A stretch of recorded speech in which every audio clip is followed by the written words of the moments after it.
I did a few modifications on the last few days to the Voltigeur here. I fabricated this SFGs for the wingtips in a sturdier material. This is a sort of plastic, a mixture of plastic and foam. It's very light but very rigid. Also, it has a good elasticity, and it's very thin. It's much thinner than the original SFGs. Also, I managed to put the wheel covers with these bigger wheels, because the original ones are 50 millimeters and are far too small, especially on this type of terrain. And these ones are 70 millimeters. So I had to work with the Dremel to cut the wheel covers to fit them in. And I had to grind slightly the wheels to 68 millimeters is the appropriate diameter for the maximum diameter you can use for these wheel covers. But it's much nicer this way. The model gets a little bit prettier, in my opinion. Okay, let's take it off the sand here, point it into the wind. A little gustier now, but nothing too crazy. Just the usual pre-flight checks, up and down, right aileron, left rudder, right rudder. I'm going to put the rudder on full deflection, the way I like it. And once airborne, I will put also the ailerons on full deflection. You can see here, this is sport, this is 3D. So I'm going to take off in sport, so it's a little easier, and then pass to 3D. Okay, let's go.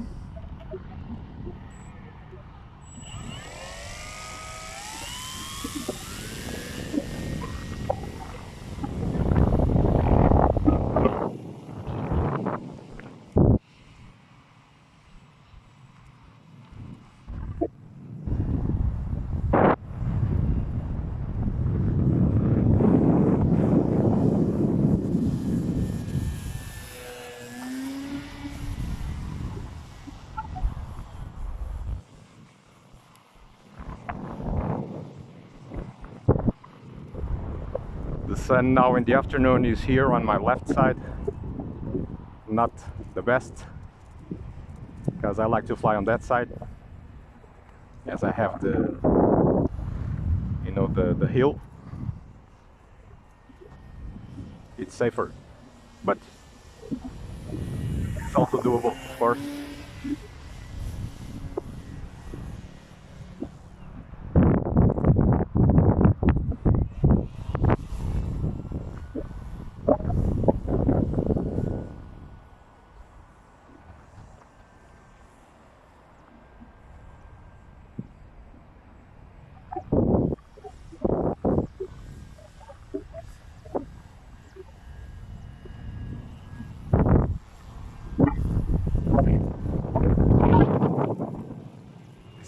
This is a great model. It's really responsive, really sharp.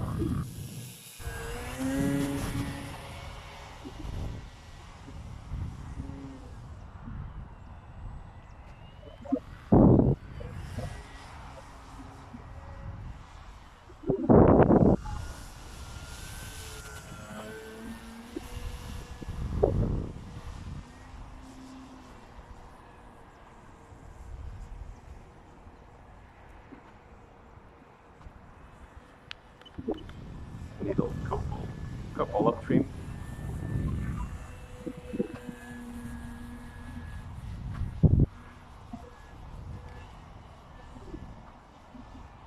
It's just crazy.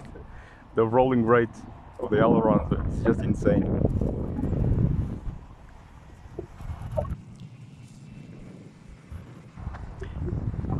Especially when you come from a glider to this and you gotta still reset your brain. It takes a few minutes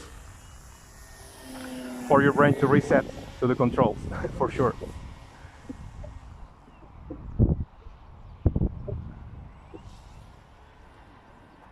But she is just a beauty. just point it and it goes. No complaint. It doesn't like the wind so much, but apart from that, that's natural for an acro. It's unstable by nature, right?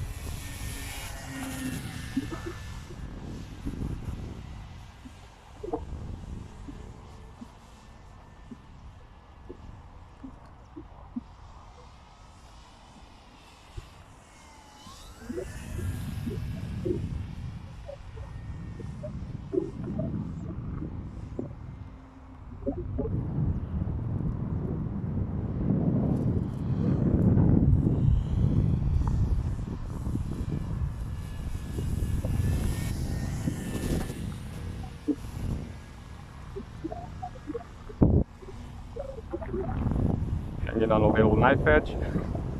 Not easy with this wind. Whoa!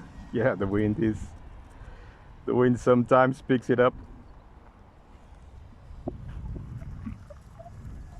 As you're in stall, basically, just hanging on the motor. Gotta be careful.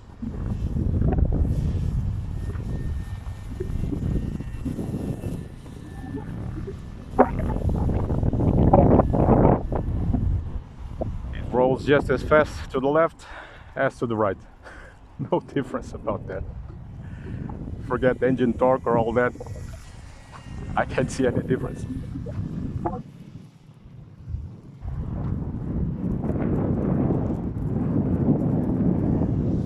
Okay, let's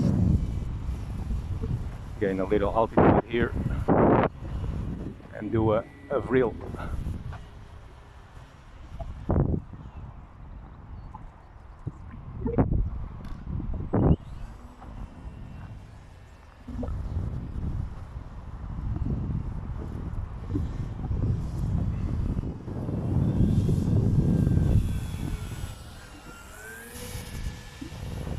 By the way, the name of this airplane is Mr. Zé Cambalhotas. This is Portuguese for AKA Joe Somersault.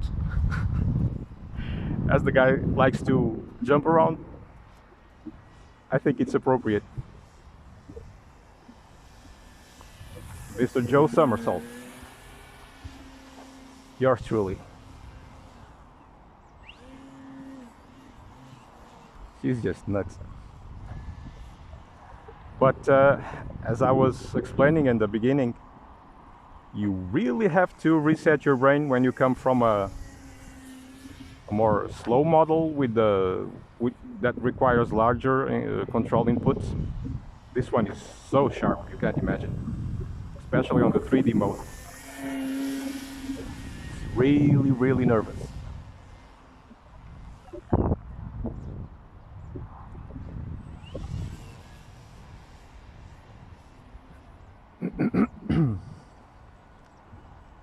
I don't have a lot of experience with it. This is maybe my, what, 6th, 7th flight with this model. I had a few issues with it at the beginning. The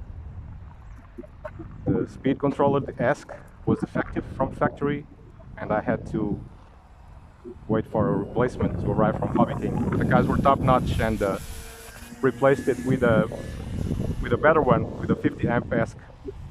The original one is 45 amps, and this one seems to have solved the issue because the servos were moving by themselves all crazy, and of course that's not good.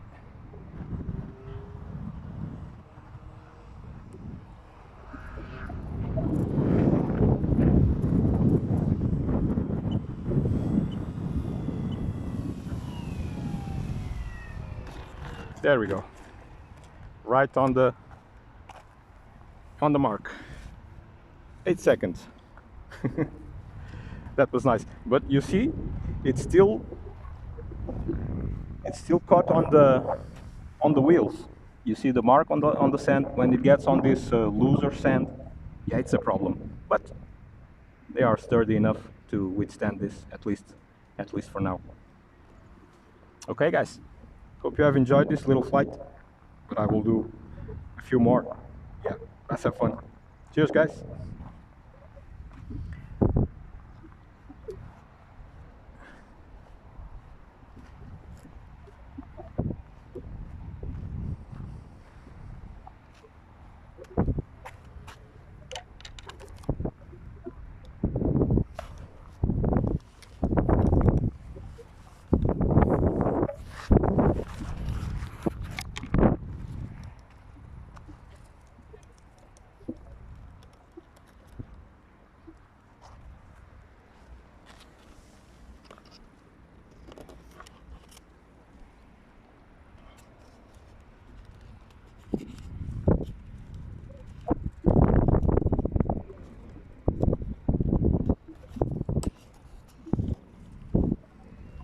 Oh, you can see the, maybe you can see the 50 amp ESC right there. Not sure if you can see it, but it's a Hobby King 50 amp. Nice and powerful for this model.